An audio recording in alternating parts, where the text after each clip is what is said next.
Ito nga pala ang araw na nagpunta kami sa zoo. Dito nga pala ito sa Suri, sa Residence Inn sa Tagaytay City.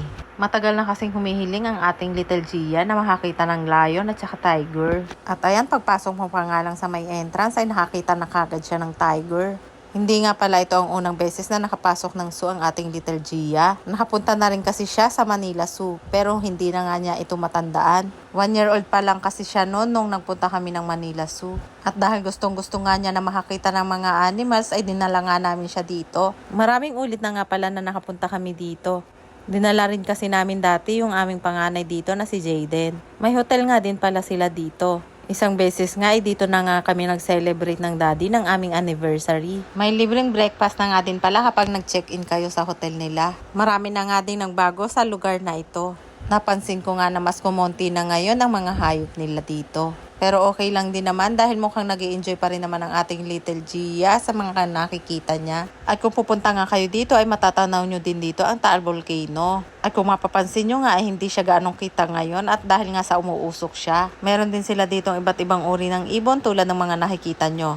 Ayan, at kung mapapansin nyo ay naghay pa nga ang ating little Gia sa kanila. May tinitinda nga din pala sila dito mga pagkain ng mga hayop. Pwede kayong bumili sa halagang 300 kung gusto nyo na ma-experience na mapakain sila. Meron nga din pala ditong malaking King Kong at pwede kayong sumakay sa ibabaw ng kanyang kamay. Sa halagang 150 pesos ay makakasakay na kayo dito. At sumunod nga na napuntahan namin ay itong ang unggoy. Eto nga at papakainin na nga siya ng Daddy Alvin ng saging. At dahil may balat nga ay inilaglag niya tapos ngayon humihingi ulit siya. Kaya ibinigay na rin ulit ng daddy yung isang natitira pa. Sumunod naman na pinuntahan namin ay itong ang horse. Pinakain nga nila din itong horse kaya lang ang ating little Gia ay talagang takot pa.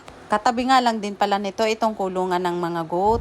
Ayan, at nagpapakain na nga sila. Sumunod naman ay nag-ikot-ikot muna kami dito. At habang naglilibot nga kami, syempre may kasama na din itong picture-picture. Kita nyo at may pagsakay pa nga itong ating little Gia dito sa zebra. Sumunod nga na pinuntahan namin ay itong kulungan naman ng mga rabbit. Tuwang-tuwa nga dito ang ating little Gia at isinusuot pa nga ang kanyang kamay dito sa mga butas. Pinangbawalan ko pa nga at sabi ko baka siya'y makagat ng rabbit. Sumunod naman nga na pinuntahan namin ay itong giraffe. Ewan kung giraffe nga ito, baka yun ang bahalang tumingin. Basta ang tingin ko'y giraffe ari. Ayan, at pinakain nga ulit nila itong dalawa. Pagkatapos ay nag-ikot-ikot nga ulit kami, tapos nakita niya nga itong butterfly. Ayan, at nagpa-picture pa nga siya.